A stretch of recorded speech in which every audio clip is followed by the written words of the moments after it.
Hello, art lovers! I am Spalding Nix, and it is time for an artist talk. Today, with the great Amanda Joy Brown, whose work you can see right here behind me. Amanda is part of our current show, Mindful Seeing, and the show features 4 artists. We have Amanda here in the Square Gallery, Scotty Peak, Carlisle Wolf Lee, and Tim Hunter. So a great group of artists all looking at our favorite enriched environment, Mother Nature, especially sort of a very verdant, leafy landscape like we can see here right behind me. I'm going to try and invite Amanda to join us. Let's see if I can make some magic happen. Don't see her there yet. Let's see. But this show, Mindful Seeing, will be up for another 6 weeks. If you can't make it into the gallery, please stop by our website and check out what's available. I'm sure there's something for everyone's wall waiting for you in our viewing rooms, which are great opportunities to sort of get a sense of scale and place and what these wonderful works of art feel like in an environment, maybe your home. Let's see here. I think I see something from Amanda. Come on, Instagram. You can do it. I'm sure that all of you are familiar with Amanda's figural work. Oh, I see something happening. Hooray! Hello, Amanda. Hi. All the way from the West Coast. Thank you for joining. Thank you for having me. Well, it's such a treat. Sorry about that. Always a few hurdles, but it's amazing that we can make a miracle like this happen. So we've had it's been such a pleasure the last couple of weeks getting to live with your paintings. And I have so many questions. But before we get started looking at this body of work, Amanda, who the hell are you? What do you do? I'm a visual artist that has kind of bounced around. I studied at SCAD, Savannah College of Art and Design, got my MFA there. And then I lived in Nashville for a really long time, about 12 years.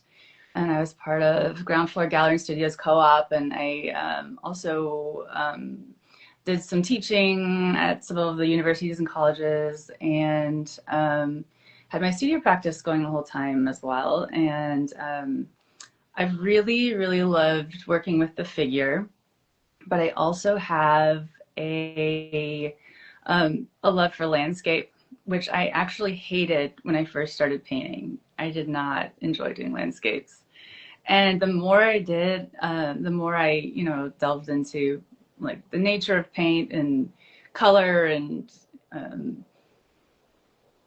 just, working with the forms of the figure, I realized that there was such a correlation to forms and landscape as well, and also like a correlation to like understanding depth and composition through sort of the abstract way you have to look at a landscape in order to understand it. And the same thing applies to, the human face or the human form. So there's kind of like a together, like as an artist and as individuals, how we see, we don't see every leaf on the tree, we see the tree. Just like the few remaining hairs on my head, you see my hair or whatever. So as artists, you're constantly being asked to sort of, how do we interpret what we're seeing, how do we translate it into our chosen medium. Before we jump into these new landscape paintings, Amanda, tell us a little bit more about growing up. Where did you spend your early years? Did you have any friends or family that were artists that influenced your decision to do this career? Yeah, actually, my mom is an arts educator. And she did it for years and decades. And she carried that knowledge over, I think, to raising me and my sister. And so we both are also in the arts. I mean, we weren't pushed toward the arts at all, but we were given access to lots of materials and supplies to do with what we wanted. And so I think that was definitely a formative thing. But also, I think art was like, it was one of those things that you allowed me to connect with other people from early on. You could draw something for somebody or kind of draw what you were thinking or express yourself through drawing in a way that someone else could understand it, like what you were thinking. And for me, I think I was able to do that better visually than with, words, for instance, or, I mean, I'm all right with that too, but like, I'm not, I'm a visual artist. That's my language. So, I guess it's always been, and I kind of credit having access to all of that early on. And having a mother who's an arts educator and a sister who's in the arts, just all of y'all sharing the same language. It's nice to have that shared experience that you can discuss. When did you realize that being an artist, especially being a painter, was something that you wanted to do professionally? I was actually studying graphic design in undergrad, which I think has definitely informed my work. And I was really into computers. Like I was into Illustrator, Photoshop, InDesign. Um, pretty 100%. I was like in on it. I was actually wanting to become an animator at some point.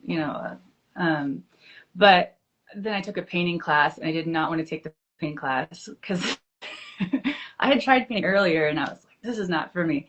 And so I just ended up spending all my time in the painting lab and I was like, this is it.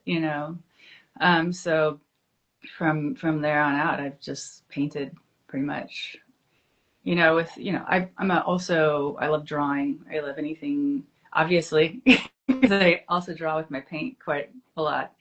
Um, but I've tried printmaking and but I've just really sort of gravitated toward paint. And your love of the medium, I think, is really shines through in your technique. I love that you just said, I draw with paint. Um, and I think what you mean by that is being able to, with your, mastery of this technique of using, we forget that paint is viscous. It is something that, when mixed properly, can become something that you can literally drip onto the canvas with great Mm-hmm. purpose. And I hope everybody will take some time, if you're not familiar with Amanda's work, go online and look at her entire body of work, not only these landscapes, but her figural pieces, compositions that she put together often use that idea of drawing with a dripped line. Tell us a little bit about how that became a part of your art language and sort of, figuring out how to turn how to turn paint into a medium like that, because you're using paint in a way that most artists would never dream of.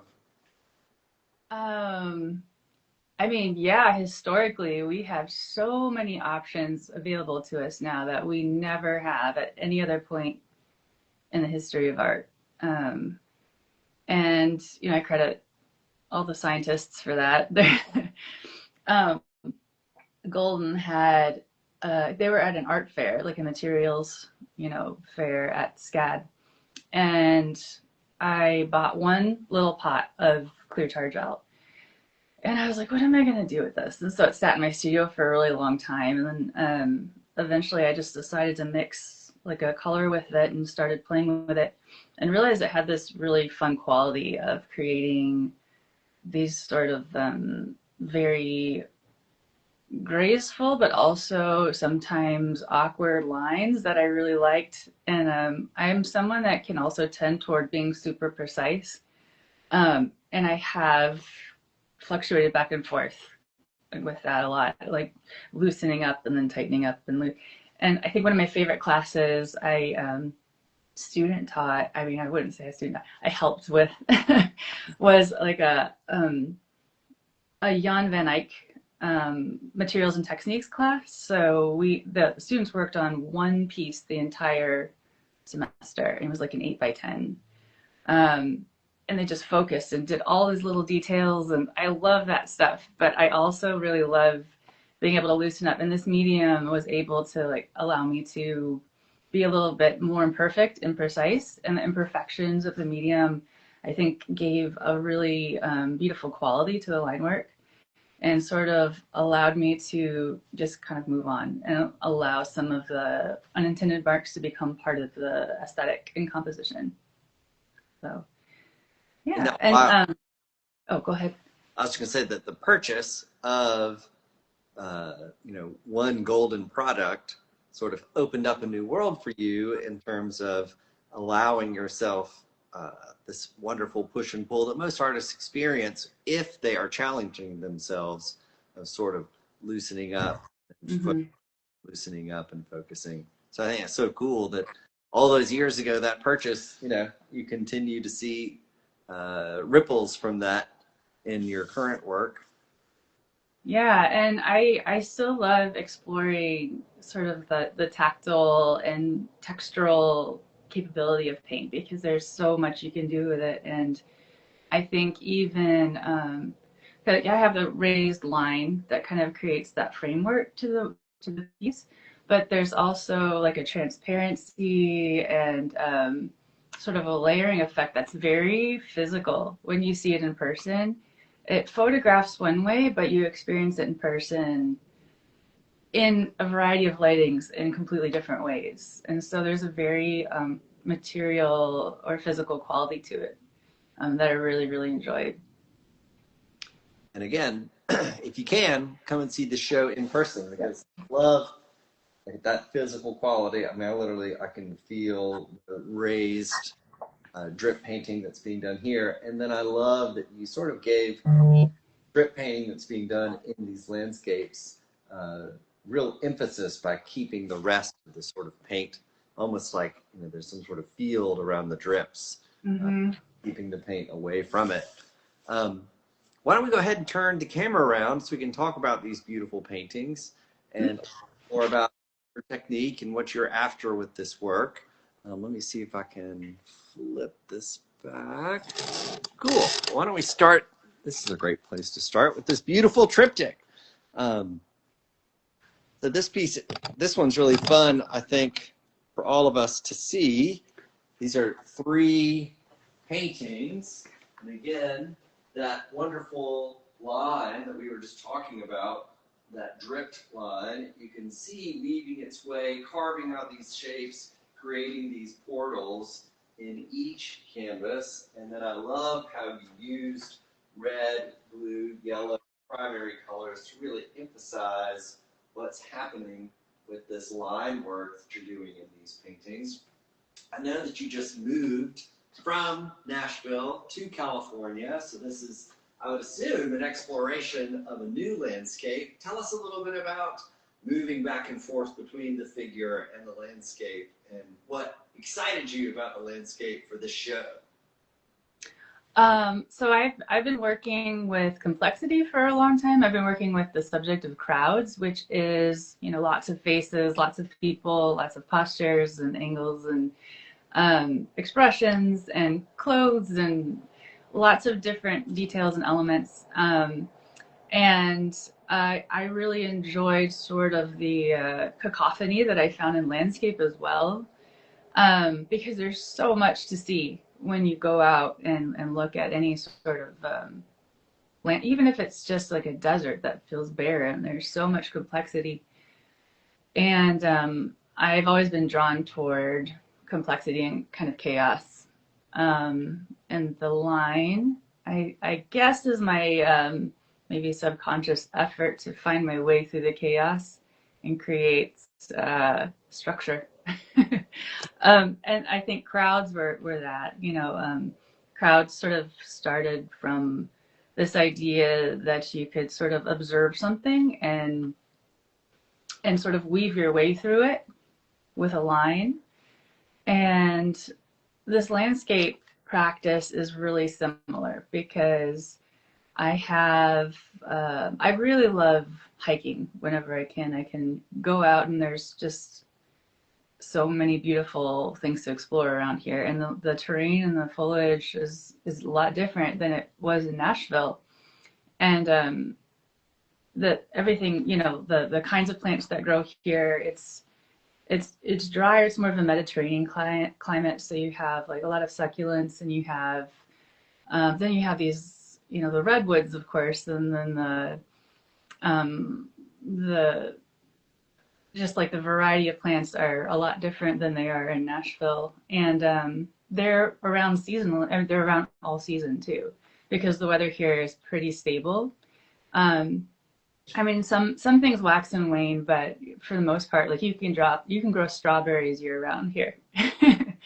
um, but I really love getting out and exploring the landscape and bringing my paints and just sitting and painting, because it allows you to be really present, and it allows me to really connect with where I am and the surroundings, and find things that are interesting, and really sort of enjoy where I am. And so it started as just kind of a practice to, I guess, relax or to kind of ground myself. No pun intended. um, but uh, I would then like take these studies back to the studio, and um, usually there's something that resonates past the practice of actually painting the setting that I'm in, and that could be, maybe the sort of back and forth quality that I saw when I looked at a field of stick seed. That was actually a Nashville piece. That was from Nashville. But sort of the road, or the way that tick seed grew, created this sort of back and forth rhythm, which I emphasized in that piece. The eucalyptus trees that I see around create these sort of like portals that I think are beautiful with the sort of draping foliage. The redwoods create this wonderful rhythm with the branches and the way they grow. And so there are just certain sort of patterns or ways that things come together that resonate past the initial sort of study. And so I started paying attention to that a little bit and trying to pick out sort of the architecture that was sticking with me in the setting. And so that's the line. And then the rest kind of hangs on that structure. Well, it's so fun to see this, again, taking a very complex subject and then you finding those through lines that connect them all. And I think it's fascinating to even watch that drip line, which to me, I like the way that you talked about it earlier. It sounded almost like you were talking about weaving or textile or fabric, because you've sort of embroidered this one line, reaches in this series, this triptych, across all three canvases. You can see that line making its way through the trees, from tree to tree. So really this entire triptych, if you removed all of the other paint work and just focused on the drip line, you would have that red thread that connects the entire landscape and all three paintings in this triptych.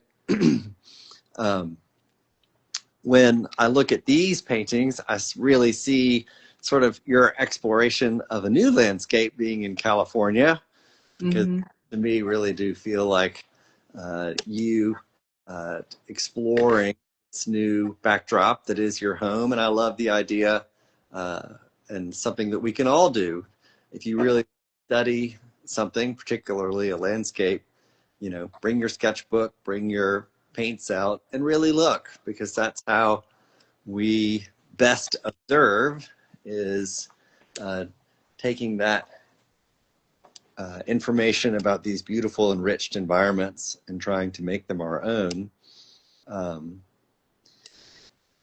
And this is actually a place that used to be right around, it's like less than half a mile from our house that we lived in right when we first moved here.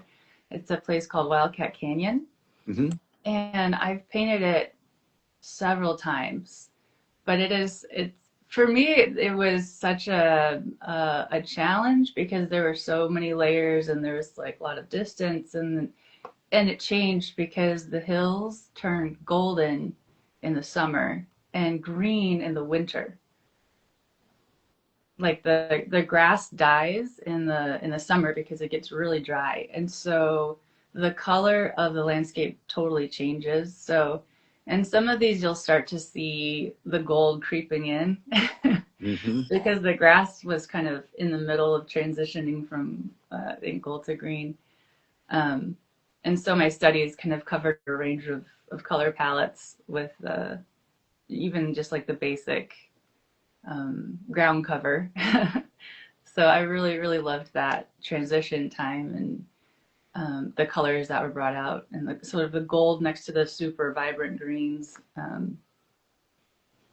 Tell us Yeah. a little bit about this fun use of colors not in the landscape, or at least not a color we would initially associate the landscape. Where, yes, when I daydream about California, certainly see all of these wonderful shades of green and gold.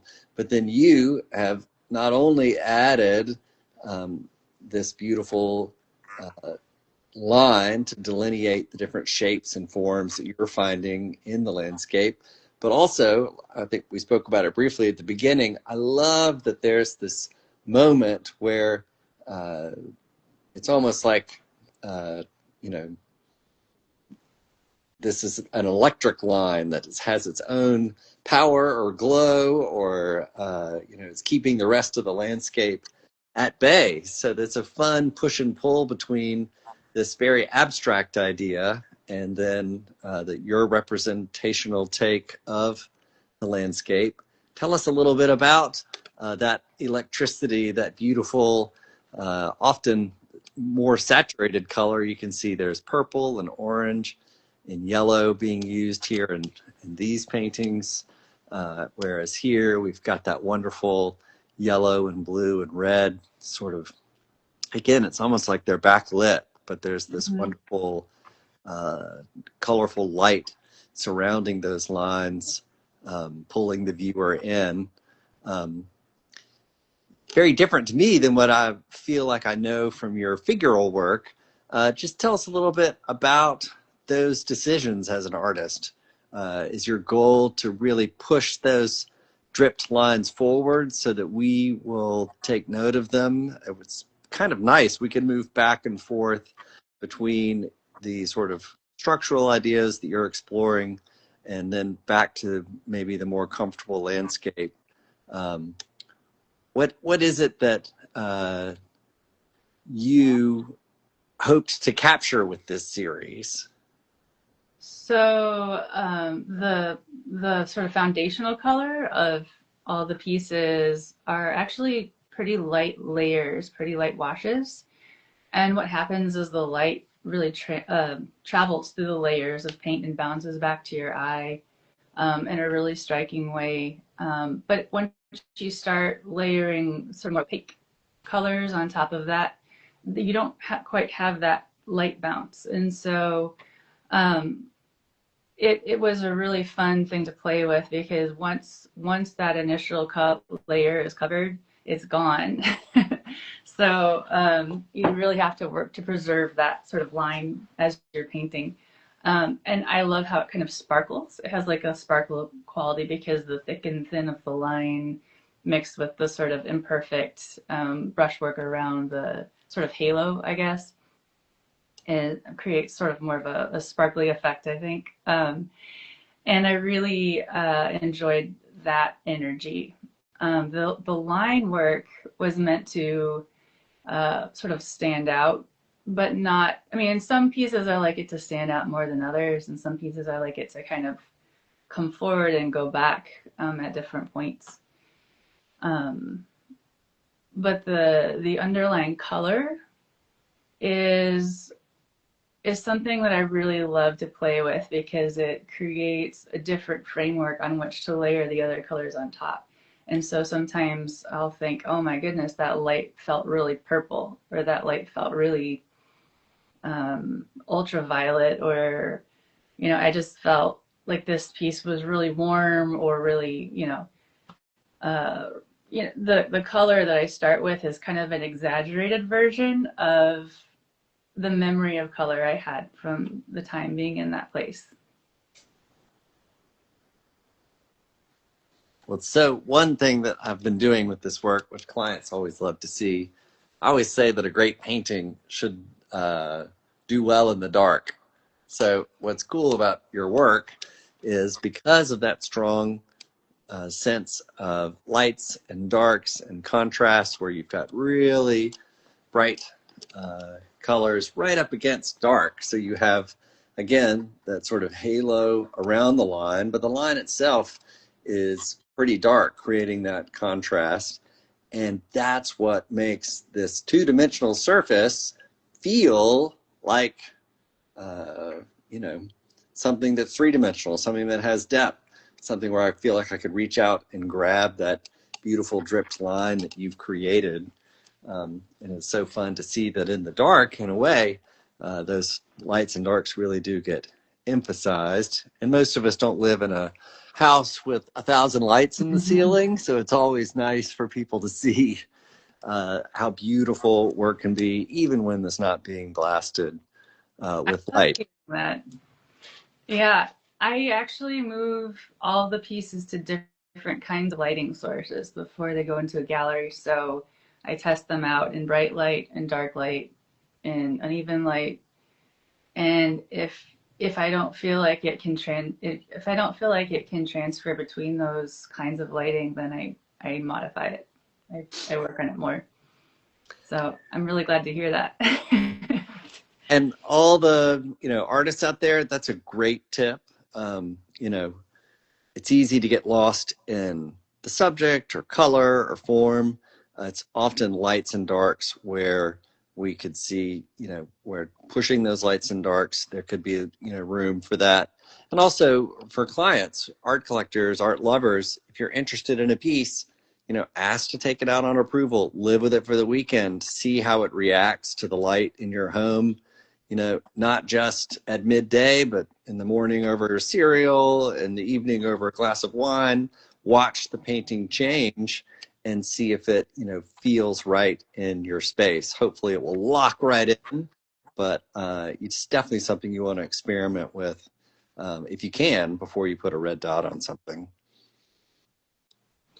Yeah, another thing that I really loved about working with line is it bisects the canvas surface. Like it really, I think, acknowledges the fact that we're working with a two-dimensional surface, and I'm creating like sections of pattern, but also trying to create depth within those sections of pattern.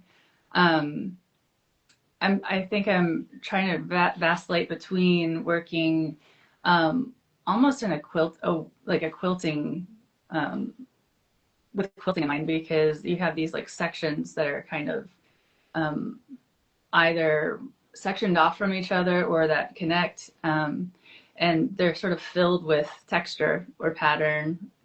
And a lot of times those patterns kind of start to merge into other patterns, but I really like the idea of the sort of the loose brushwork creating a less sort of not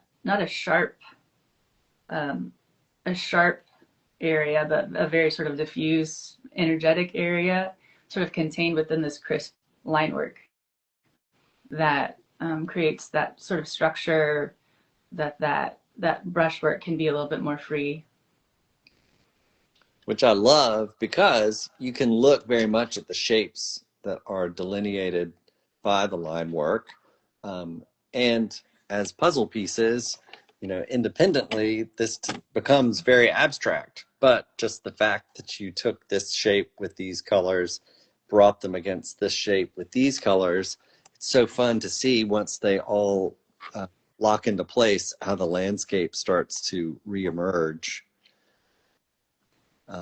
There may be some subconscious influence of doing lots of puzzles with my kids at home. we've we've been doing a lot of puzzles lately. And what I love is that it's not just simply, contour lines where you're just going around each shape. You're really finding unique forms inside the landscape, which is different than saying, okay, I'm going to, draw a line, a contour line around this tree trunk. That's not what's happening here. You found this form in the landscape, almost independent of the tree. But when you pull back and see these different puzzle pieces together, how the landscape sort of re-emerges. And I love your idea about keeping this really loose, because again, once you look at each one of these puzzle pieces, you've given us very little information. But again, simplifying, reducing, giving us just enough paint and color to realize that when we look at them all together, that the landscape is there. And that's what our eyes are doing when we look at an environment like a forest. We're not, again, looking at every leaf and at every tree. We're creating shapes. We're looking for patterns. We're finding rhythm to give us the big picture, which I think is something that you're showing us in these landscapes.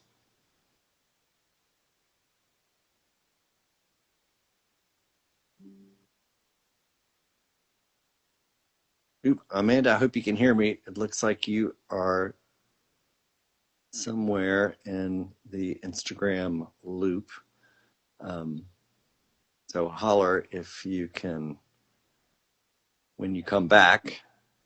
But for the rest of us, I hope this has given you a chance to really look and see what Amanda has captured in these pictures, this wonderful back and forth between these shapes, these portals that she has carved out of the landscape using this unique technique of drip painting, which allows for that much looser line. But Amanda is such an expert at this type of work that she's able to really, in a very precise way, capture the shapes that she's interested in. And then how she's done that using those layers of paint, especially those original layers here of yellow, blue, and red, to sort of radiate from behind and around that line work so that we can really see the line and the landscape at the same time. So I'm sorry, Amanda, that there was a loss of connection there, but I think that we have reached a good point where we can invite all of you art lovers to stop by the gallery to see these in person, especially now that you've had a chance to hear Amanda talk about her work. Again, if you can't make it into the gallery, you can find great photographs, all the details, prices on our website. I know that all of our homes would be thankful to have any of Amanda's beautiful landscapes on the wall. So thank you, art lovers, for joining us today. Thank you to Amanda. We will have artist talks coming up soon with Carlisle Wolf and Scotty Peak and Tim Hunter. If you happen to miss any of today's artist talk or any of our previous artist talks, you can always go to our Reels page where you can see where, thank goodness, all of our artist talks are there, hopefully in perpetuity. So everybody have a wonderful day, and we look forward to seeing you in the gallery soon. Thank you. Bye-bye.